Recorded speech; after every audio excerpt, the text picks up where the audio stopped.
When the Emperor Was Divine by Julia Tsuka. Read carefully the following passage from Julia Tsuka's When the Emperor Was Divine, a novel about the relocation of Japanese Americans to internment camps during the Second World War. Make sure to annotate at least 10 times for information that you feel is valuable. In the beginning, the boy thought he saw his father everywhere. Outside the latrines, underneath the showers, leaning against barrack doorways, playing go with the other men in the floppy straw hats on the narrow wooden benches after lunch. Above them, blue skies, the hot midday sun, no trees, no shade, birds. It was 1942. Utah. Late summer. A city of tar paper barracks behind a barbed wire fence on a dusty alkaline plain high up in the desert. The wind was hot and dry, and the rain rarely fell, and wherever the boy looked he saw him, Daddy, Papa, Father, Otosan.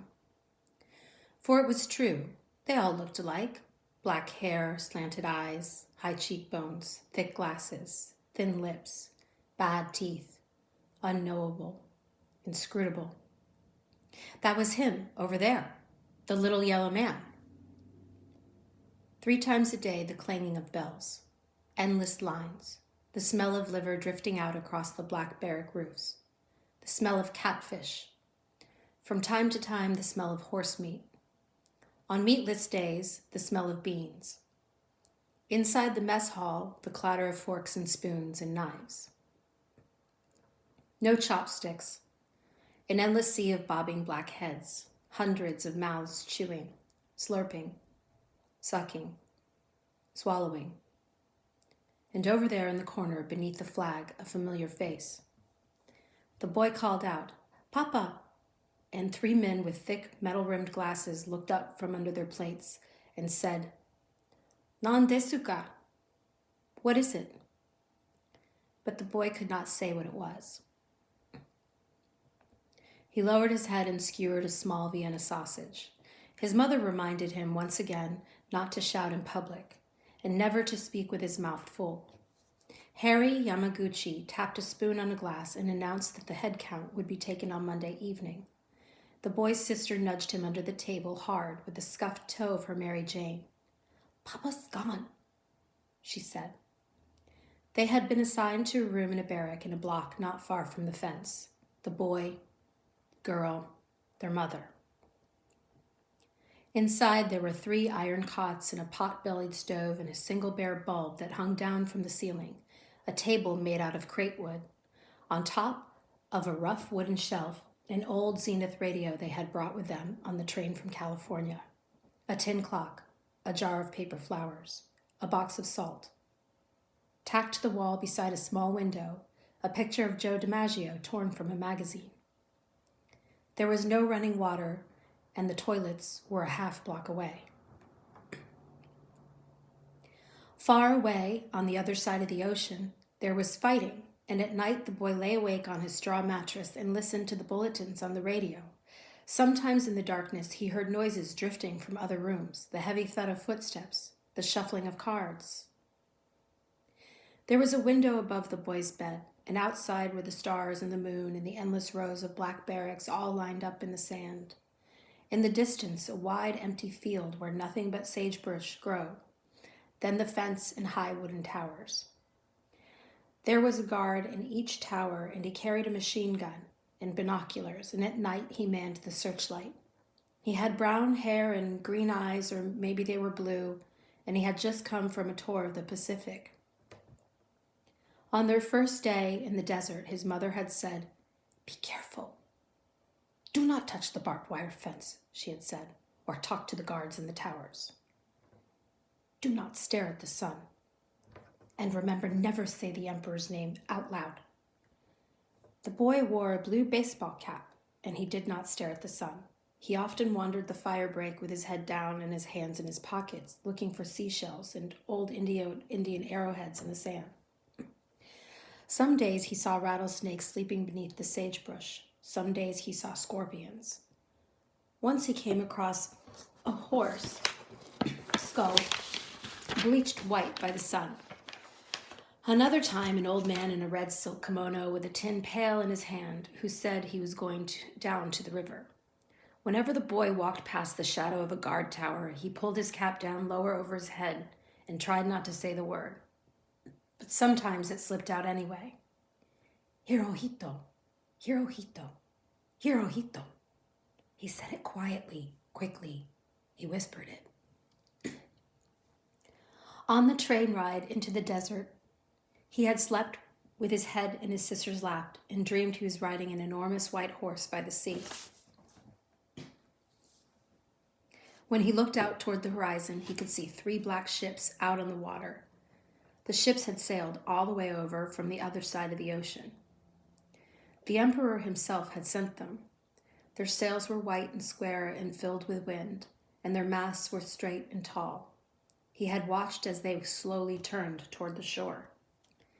Then he was awake, and the train was rocking from side to side, and in the seat behind him, a woman was quietly singing.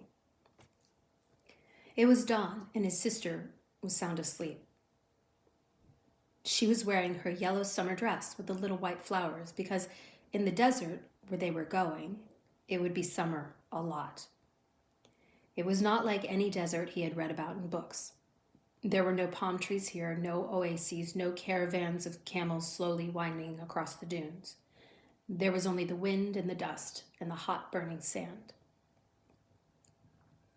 In the afternoon, the heat rose up from the ground in waves. The air above the barracks shimmered. It was 95 degrees out. 100, 110. Old men sat outside on the long, narrow benches, not talking, whittling away at pieces of wood as they waited for the hours to pass. The boy played marbles on the laundry room floor. He played Chinese checkers. He roamed through the barracks with the other boys in his block, playing cops and robbers in war. Kill the Nazis! Kill the Japs! On days when it was too hot to go out, he sat in his room with a wet towel over his head and leafed through the pages of old Life magazines. He saw the bombed-out cities of Europe and the Allied soldiers in Burma fleeing to India through the hot, steamy jungle. His sister lay on her cot for hours, staring, transfixed, at white majorette boots and men in their bathrobes in the Sears Roebuck catalog. She wrote letters to her friends on the other side of the fence, telling them all she was having a good time. Wish you were here. Hope to hear from you soon. Their mother darned socks by the window. She read. She made them paper kites with tails woven out of potato sack strings. She took a flower arranging class. She learned to crochet. It's something to do. And for 1 week, there were doilies under everything. Mostly, though, they waited. For the mail, for the news, for the bells, for breakfast and lunch and dinner, for one day to be over and the next day to begin. In early autumn, the farm recruiters arrived to sign up new workers, and the Ruhr Relocation Authority allowed many of the young men and women to go out and help harvest the crops. Some of them went north to Idaho to top sugar beets. Some went to Wyoming to pick potatoes. Some went to Tent City and Provo to pick peaches and pears, and at the end of the season they came back wearing brand new Florsheim shoes. Some came back wearing the same shoes they'd left in and swore they would never go out there again. They said they'd been shot at, spat on, refused entrance to the local diner, the movie theater, the dry goods store. They said the signs in the windows were the same wherever they went. No Japs allowed. Life was easier, they said, on this side of the fence. The shoes were black Oxfords, men's, size 8.5, extra narrow. He took them out of his suitcase and slipped them over his hands and pressed his fingers into the smooth, oval depressions left behind by his father's toes. And then he closed his eyes and sniffed the tips of his fingers. Tonight they smelled like nothing. The week before they had still smelled of his father, but tonight the smell of his father was gone. He wiped off the leather with his sleeve and put the shoes back into the suitcase. Outside it was dark, and in the barrack windows there were lights on and figures moving behind curtains. He wondered what his father was doing right then. Getting ready for bed, maybe washing his face or brushing his teeth. Did they even have toothpaste in Lordsburg? He didn't know. He'd have to write him in, ask. He lay down on his cot and pulled up the blankets. He could hear his mother snoring softly in the darkness and a lone coyote in the hills to the south, howling up at the moon.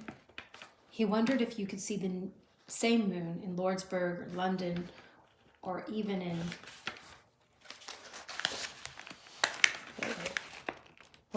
China, where all the men wore little black slippers. And he decided that you could, depending on the clouds. Same moon, he whispered to himself. Same moon.